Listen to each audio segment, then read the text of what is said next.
Alright guys, so this kettlebell circuit has got 5 exercises. First exercise we're going to do is a clean lunge complex with a hand switch in between. So grabbing the kettlebell into the hips, up into the clean position, and then we're going to step back and lunge. When we step up, we're going to do a swing. We're going to switch hands at the top here. So making sure we've got enough space on the kettlebell that we can change hands at the top into the other side, and another lunge. Okay, swing, switch hands, clean, lunge. Okay, so switch hands, clean, lunge. You can be as dynamic as you want with these. You want to let go, you can do.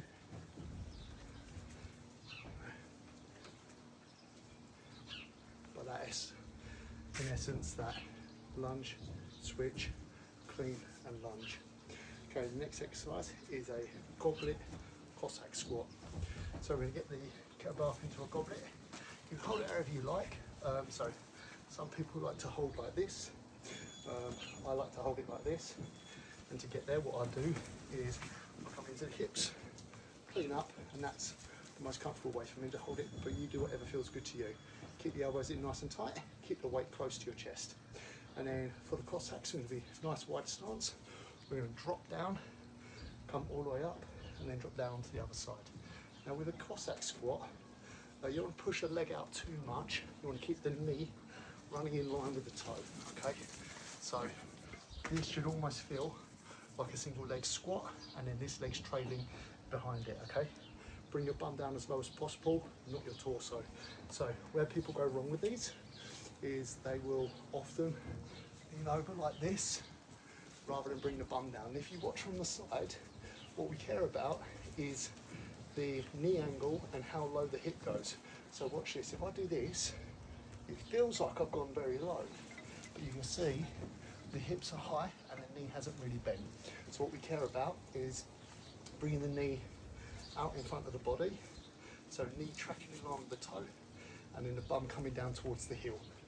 This movement, not this movement. It's a squat, not a deadlift, okay? So when you're doing these, make sure you keep your chest nice and proud, drop down into that leg, up, then into the other side.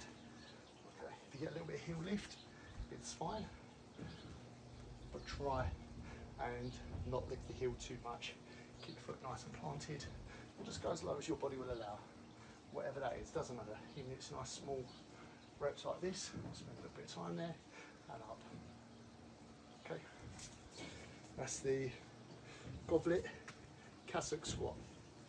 Next we're going to do a sprawl jump lateral shuffle, basically a burpee with a side hop in between.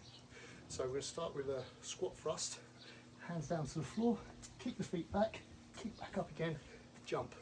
When we land, we're going to put our hand in line with our foot, or just outside of this foot. We're going to shuffle our feet across, come up to the top, hop again, back down to the floor, kick back. So hands to the floor, kick back, kick up, jump. When we land, we shuffle across.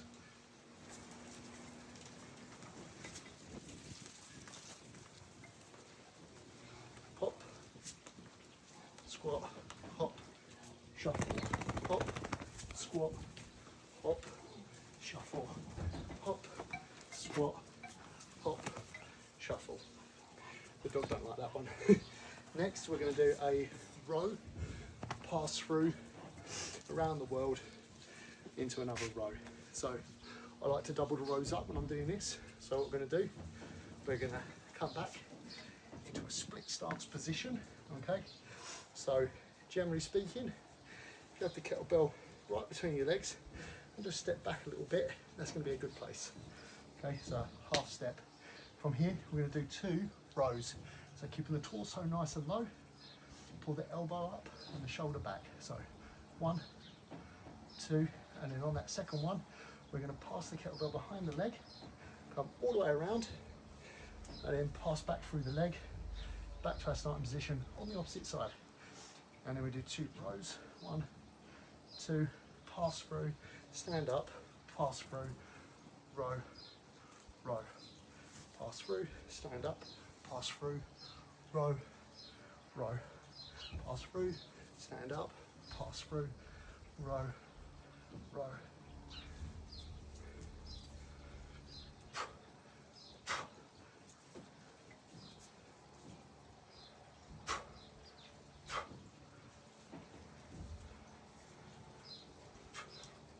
And this movement, obviously you're getting a little bit of lat work in there, but you're going to feel it in the lower back, the spinal erectors, and in this kind of constant deadlift and hold.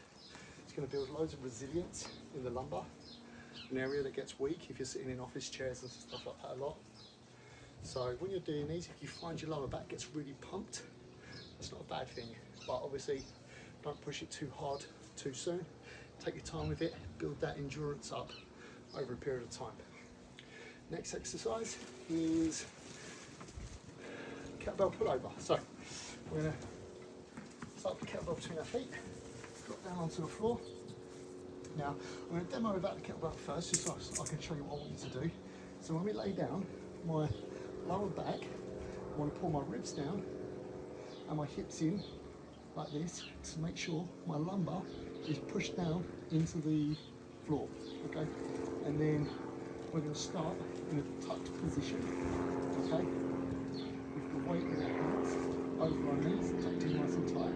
And then the goal is to extend the arms and legs out without using this tucked position. So your shoulder blades shouldn't touch the floor and your lower back shouldn't arch off the deck, okay? So that shouldn't happen.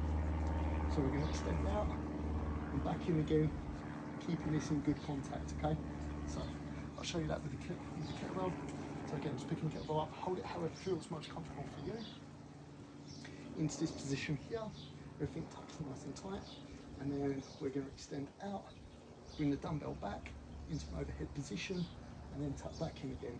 Now the hardest part of this movement should be this point here. And then easy. Hard, easy. Okay, that's all of the exercises. Now we're going to run through them and do them as a proper circuit.